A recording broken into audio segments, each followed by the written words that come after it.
And we are back with the GSMC Wrestling Laureate podcast brought to you by the GSMC Sports Network. I'm your favorite wrestling fan here, Eric Rodriguez, every Monday night live on the GSMC Sports Network, streaming on YouTube and Twitch. 8 p.m. Pacific time, 11 p.m. Eastern time, so make sure you guys, smash that like and subscribe button so you guys can get some cool notifications when, we publish new content. Make sure you guys sound off in the comment section. So we recently talked about SmackDown, kind of gave you guys a little bit of my preview of what's going to happen tonight. Today we talked about Killer Kross's, Karrion Kross's absolutely badass promo that he cut. What does it mean for his future and maybe future storylines in WWE as well. Now we're going to talk about TNA. We're going to talk about TNA Rebellion. They have a PLE on Sunday. I, for one, I love TNA. I've always kind of been a huge fan. Kind of dropped it a little bit for a couple of years. But, now fully, totally, diverse into it. I know, it's because NXT and TNA is, they recently, partnered up. And, there's a little part of it. That is a little part of it.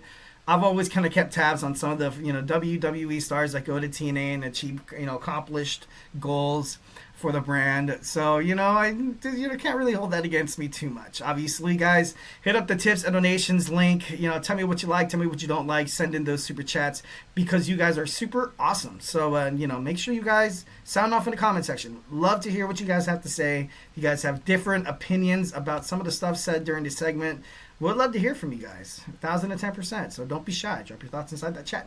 For sure, we got TNA Rebellion.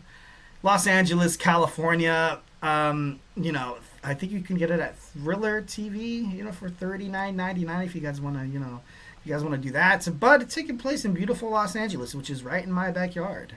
Los Angeles, it can be so beautiful at times, but it's so expensive. The traffic is, I guess you kind of, for all the taxes and, the inflation and stuff like that, I think at the end of the day, it kind of does serve its purpose to live in California. You kind of pay what you get, so you can't really complain too much. So let's go ahead and kick this off. We have in the pre-show, Fatal Influence, Fallon Henley, JC Jane, and Jasmine Nix taking on Xia Brooks' side, Lei Ying Lee, and Rosemary. Rosemary has kind of took shift on like another kind of storyline kind of playing of a more like a babyface kind of role. Fatal Influence, obviously the heels all across TNA, also NXT. It's been said that TNA, Anthem Sports loved JC Jane on TNA on a regularly weekly basis. So that could definitely, be a nice little home for her. Fatal Influence has kind of been a little lackluster. Fallon Henley, she was a great NXT Women's North American Champion, but I ultimately feel like maybe that she kind of deserves a little bit. She kind of deserved a little bit more. Sorry, excuse me. So now you have these three women, looking for a place to call home, and if you have JC Jane win that that TNA Knockouts World Championship, that'd be pretty badass. But in this pre-show, I'm sorry, I see the heels going down under.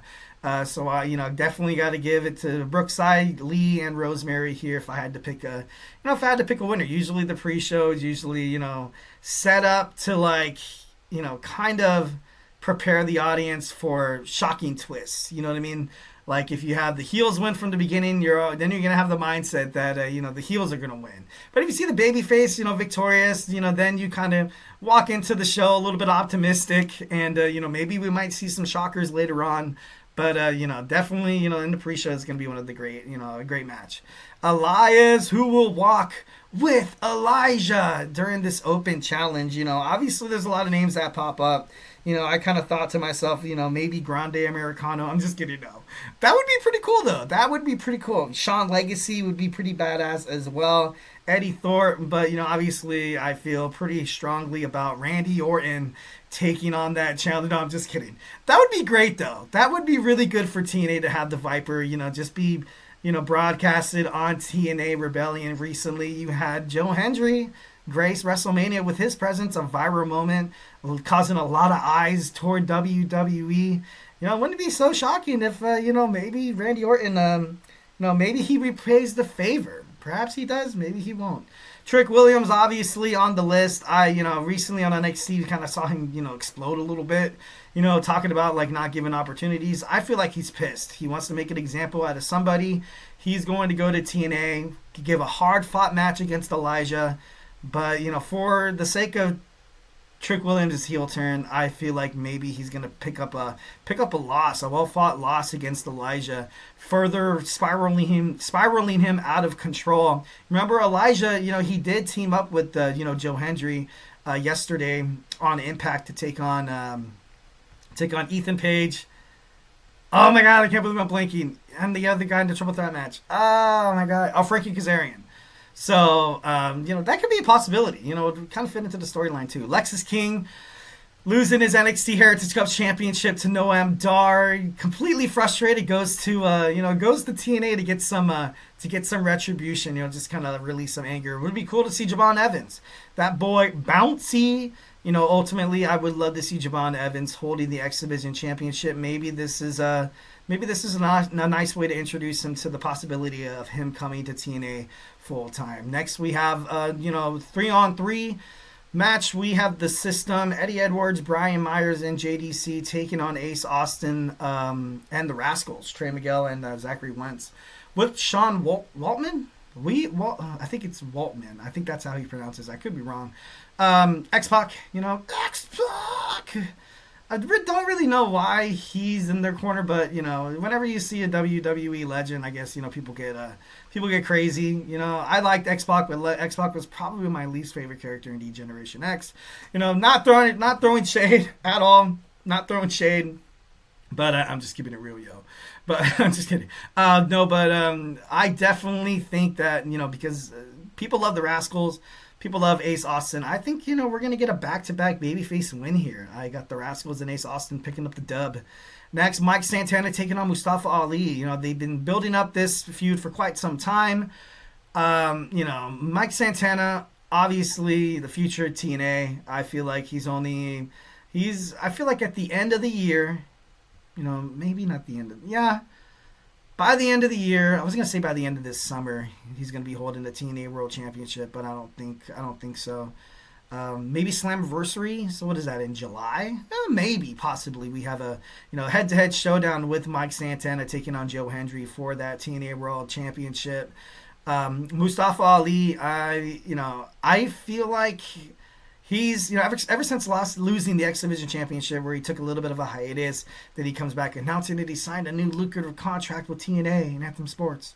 So awesome. I'm just kidding. No, I respect Mustafa Ali. Loved him on 205 Live. What he's been doing in TNA has been absolutely remarkable. I'm going to give the dub to Santana here. I really don't see the reason to derail Santana's momentum of becoming, on his way to becoming a star in TNA. So, definitely, I have Santana pick up the win here. Steve Macklin, the newly crowned TNA International Champion, takes on Eric Young. I love Macklin. Definitely think he's cool. But I got Young winning this one. Young just seems more like, I don't want to say desperate, more like he's willing to do anything right now to kind of have a championship around his waist, a little bit more aggressive. He wants it more. Macklin, still, he's great. Like I said, do nothing against him.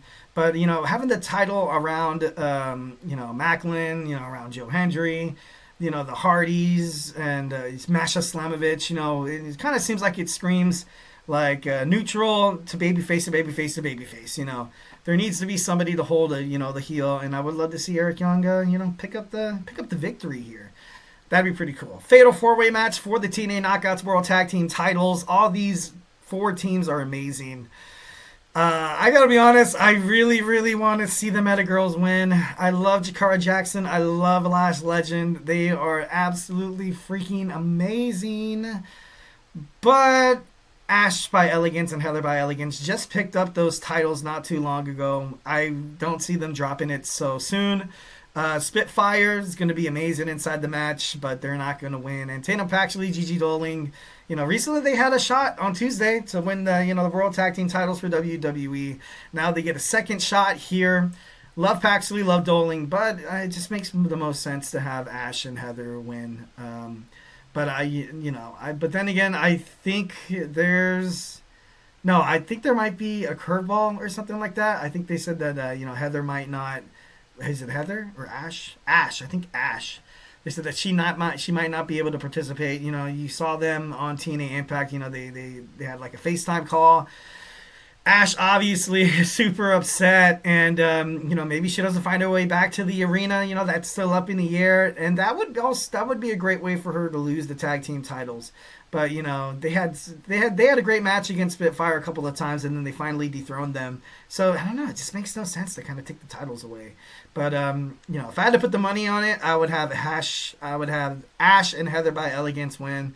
But I want to see an NXT team like Last Legend and Jahora Jackson win, which would be pretty cool. All right, we have the Ultimate X for the X Division Championship.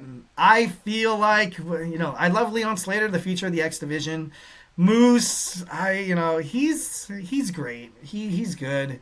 You know, I give him a lot of baggage because he had that TNA World Title run for quite some time. And then, you know, he loses it to Nick, and then he comes back to the X Division. I'm like, dude, like, you're heavyweight. You know what I mean? That's like Brock Lesnar fighting for the Intercontinental Championship.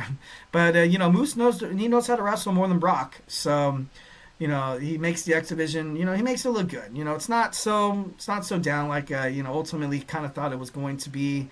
But, I don't know. And there's still, you know, some great, you know, participants that are going to fight in this match. It's going to be really, honestly, up in the air. You saw, I think, Vikingo, you know, recently with, you know, Triple H, and then Matt Cardona as well. I would love to see Matt win the championship. I gotta be honest. I would love to see Matt Cardona win, but then again, you know, it's like a wrestling under, you know, not an understatement. That's not the right word. It's like a wrestling unwritten rule that, you know, if you fight against in a triple threat match, fatal 5-way, fatal 4-way, Ultimate X Championship in a ladder match, yada, yada, yada, there's going to be a shock because, you know, an unexpected person might pick up the victory. You know, that's how you saw Moose lose that TNA World Championship because he was, you know, he was pinned by Joe. So maybe, you know, it all comes full circle and it happens again. But I don't know. Who knows? But, you know, if I had to pick a winner, I'm 50-50 on Cardona and Moose. So, but it's going to be an awesome match.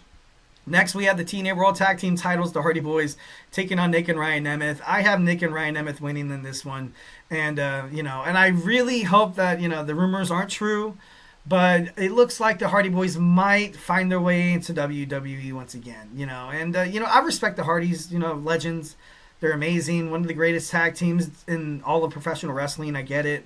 But, you know, the Hardys, if they go to Raw, they could, you know, help the struggling tag team division over there.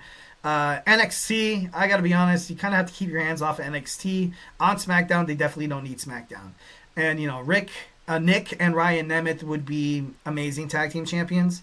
When you have a belt around, you know, Nick Nemeth, you know, the company really does pretty well. So, you know, I got to be honest, I'm going to pick the Nemeth brothers in this one. You know, you had them go to the Hardy compound and then, you know, stealing the tag team titles. But, you know, anything could happen. You know, obviously the Hardy Boys and TNA, ever since both of them went there, have been absolutely stellar. So, yeah, it's still up in the air. All right, Masha Slamovich taking on Tessa Blanchard. Slamovich has had this title for quite some time. She loses it or she drops it. It really won't be a shock. It really won't be oh, you know, she's not good enough. All those kind of questions go out the window. With that being said, I would love to see a different direction in the TNA Knockouts division. Tessa Blanchard, you know, I would love to see Tessa Blanchard pick up the victory here. It would kind of add a new little spice to the TNA Knockouts division. And, you know, maybe you see Masha Slamovich kind of sign with NXT. You know, you have a lot of women NXT stars that are going to be brought up in the draft. You know, obviously, I feel, you know, Vaquer, Julia, Roxanne Perez, maybe some Cora Jade, you know, there's a lot of, you know, Jordan Grace maybe, like, and then she goes to NXT. That would be ideal. Make the women's division a lot more better. But I got Tessa Blanchard picking up this victory. And in the main event, I kind of hinted at it before about like how I feel like Mike Santana should win the TNA World Championship. Joe Hendry's gonna win. I feel like he is gonna win. You know, that recent pop at WrestleMania, you can't take the title off of such of a big baby face. That's good for you. That's good business. You know, it's good business. Very marketable.